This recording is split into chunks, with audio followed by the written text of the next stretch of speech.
नमस्ते दोस्तों, वेलकम है आपका दी अल्टीमेट ज्ञान राइज विद विजडम पर, जहां मिलती है आपको इंटरेस्टिंग और यूजफुल इन्फॉर्मेशन सिंपल और शॉर्ट स्टाइल में। अगर आप नए हो तो सब्सक्राइब करना ना भूलना और बेल आइकॉन जरूर दबाओ ताकि कोई भी अमेजिंग अपडेट मिस ना हो जाए। तो आइए आरंभ करते हैं। बच्चों, जब हम ग्रीक मैथोलॉजी की बात करते हैं तो हमें सबसे पहले विशाल देवताओं की छवियां दिखाई देती हैं। हम सोचते हैं ज़्यूस, पोसाइडन, अथीना या अपोलो जैसे शक्तिशाली चरित्रों के बारे में जो आकाश, समुद्र और बुद्धि पर शासन करते थे। लेकिन ये पूरा मिथकीय संसार केवल देवताओं की कहानियों से नहीं बना है। इसमें एक और उतना ही महत्वपूर्ण पक्ष है, हीरोज और मॉर्टल्स। ये दोनों ही ग्रीक मैथोलॉजी की आत्मा को समझने के लिए बेहद आवश्यक है। देखो बच्चों, देवता तो अमर यानी इमॉर्टल है, उनका साम्राज्य और शक्ति समय के पार है। लेकिन हीरोज और साधारण मनुष्य नश्वर यानी मॉर्टल होते हैं। हीरोज असाधारण कार्य करते हैं, राक्षसों और चुनौतियों का सामना करते हैं और अपनी वीरता से प्रसिद्ध हो जाते हैं।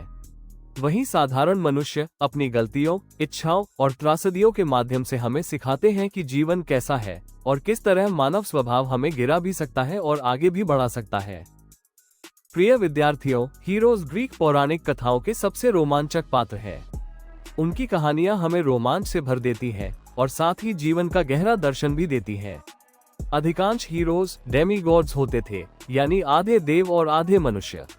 यही कारण है कि उनमें दिव्यता की शक्ति भी थी और मानवीय कमजोरी भी। वे देवताओं की तरह शक्तिशाली तो थे, लेकिन उनके जीवन में भी त्रासदी और मृत्यु निश्चित थी।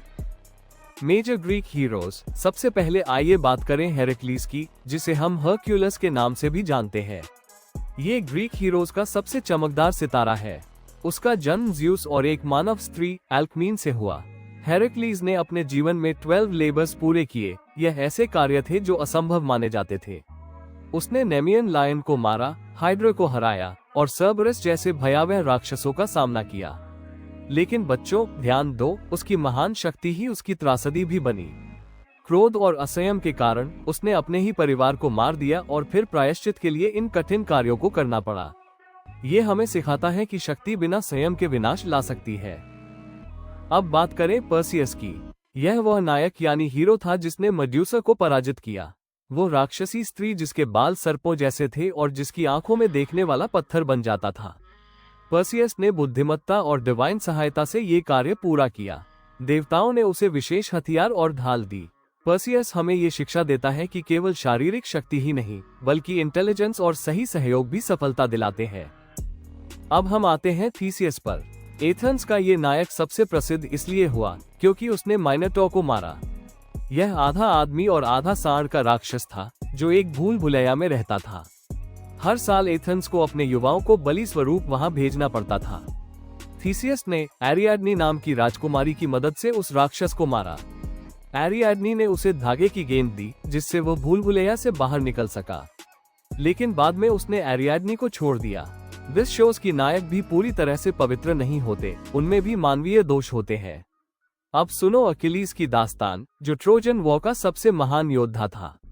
उसकी मां थेटिस ने उसे स्टिक्स नदी में डुबोया ताकि वो अजेय हो जाए, लेकिन जिस एड़ी से उसने पकड़ा वो हिस्सा बच गया। वही अकिलीस हील कहलाया। युद्ध में उसकी शक्ति अजेय थी, परंतु एक्टो को मारने के बाद उसके जीवन में मोड़ आया। अंत में पेरिस ने एक तीर उसकी एड़ी में मारा और वह मारा गया। ये कहानी हमें ये सिखाती है कि चाहे कोई कितना भी महान क्यों ना हो, हर किसी में एक कमजोरी होती है। बच्चों, बात करते हैं ओडिसियस की। वो केवल एक योद्धा नहीं था, बल्कि एक स्ट्रैटेजिस्ट, एक थिंकर था। ट्रोजन वॉर जीतने में उसकी बुद्धिमत्ता सबसे बड़ी वजह बनी जब उसने ट्रोजन हॉर्स की योजना बनाई। लेकिन असली कहानी तब शुरू हुई जब वो अपने घर इथिका लौटने निकला। 10 साल की ओडिसी में उसने साइक्लॉप्स, साइरन्स, सिलर और करिब्डस जैसी कई बाधाओं का सामना किया। उसका धैर्य और चतुराई ही उसकी सबसे बड़ी ताकत थी। उसकी कहानी हमें सिखाती है कि जीवन की यात्रा केवल शक्ति से नहीं, बल्कि बुद्धि और धैर्य से पूरी होती है। बच्चों, अब हम ग्रीक मैथोलॉजी के एक प्रसिद्ध नायक के बारे में जानेंगे। उसका नाम है जेसन। जेसन आर्गोनॉट्स नामक वीरों के दल का नेता था। उसने एक महान साहसिक यात्रा शुरू की जिसे quest for the golden fleece कहा जाता है। इस कठिन यात्रा में उसकी मदद एक शक्तिशाली सॉर्सरेस मेडिया ने की, जो बाद में उसकी प्रेमिका बनी, लेकिन उसकी कहानी दुखांत रही। जेसन का चरित्र हमें दो पहलुओं से परिचित कराता है। एक तरफ वह एडवेंचर और वीरता का प्रतीक है, वहीं दूसरी ओर वह बेट्रेयल यानी विश्वासघात का भी प्रतीक बन जाता है। आज हम ग्रीक मिथोलॉजी की एक महान फीमेल हीरो एटलांटा के बारे में जानेंगे। उसका पालन पोषण शिकारी ने किया और इसी कारण वह बेहद साहसी और मजबूत बनी। एटलांटा अपनी अद्भुत गति के लिए जानी जाती थी और उसने शपथ ली थी कि केवल वही पुरुष उससे विवाह कर सकेगा जो उसे दौड़ में हरा दे। उसने कैलाइडोनियन बोर हंट में भी भाग लिया और सबसे पहले उस खतरनाक जंगली सुअर को घायल किया। उसकी कहानियां हमें ये सिखाती हैं कि स्त्री भी शक्ति, साहस और स्वतंत्रता की प्रतीक हो सकती है।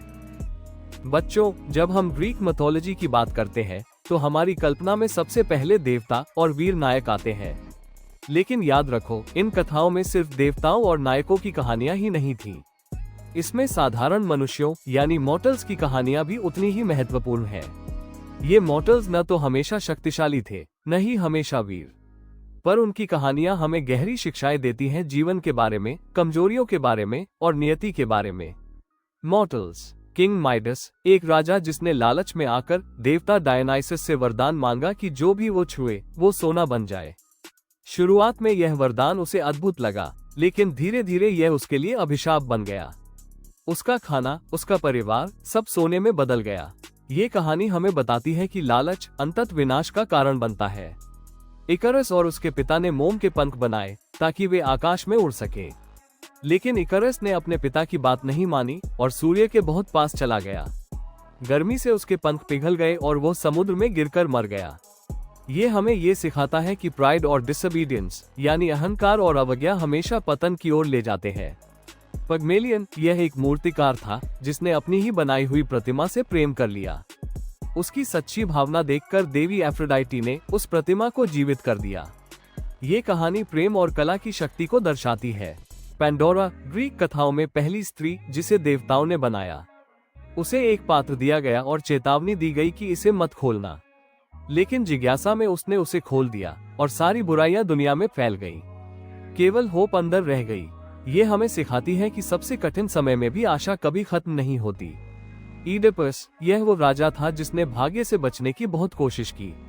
भविष्यवाणी थी कि वह अपने पिता को मारेगा और अपनी मां से विवाह करेगा। उसने भागने की कोशिश की, लेकिन नियति पूरी हुई। ये हमें सिखाता है कि मनुष्य कितना भी चतुर क्यों ना हो, फेट से नहीं बच सकता। The role of fate, Moirai. बच्चों, ग्रीक लोग मानते थे कि इंसान की किस्मत यानी फेट पहले से तय होती है। देवता घटनाओं को प्रभावित कर सकते हैं, लेकिन फेट हमेशा सर्वोच्च रहती है।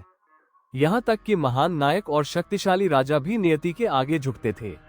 यही कारण है कि ग्रीक मिथक में भाग्य का स्थान सबसे ऊंचा माना गया। Lessons from heroes and mortals. इन सभी कहानियों से हमें कुछ गहरी बातें सीखने को मिलती हैं, जैसे ब्रेवरी और इंटेलिजेंस इंसान को सफलता दिलाते हैं। ह्यूब्रस यानी एक्सेसिव प्राइड हमेशा पतन का कारण बनता है। देवताओं का सम्मान करना जरूरी है, क्योंकि जो उन्हें क्रोधित करता है उसे दंड मिलता है। फेट से कोई नहीं बच सकता, इंसान को इसे स्वीकार करना ही पड़ता है। नायक यानी हीरोज अपने कर्मों से अमर हो जाते हैं, भले ही उनका जीवन छोटा क्यों ना हो।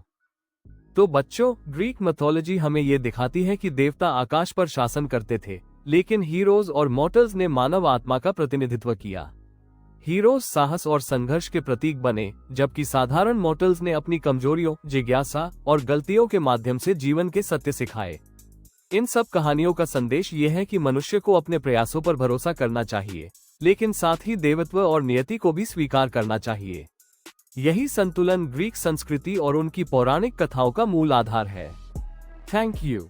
अगर वीडियो पसंद आया हो तो एक लाइक जरूर कर देना और कमेंट में बताओ आपका क्या थॉट है।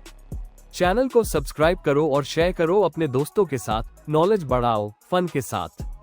मिलते हैं नेक्स्ट वीडियो में, तब तक के लिए stay curious and keep learning and follow the ultimate ज्ञान।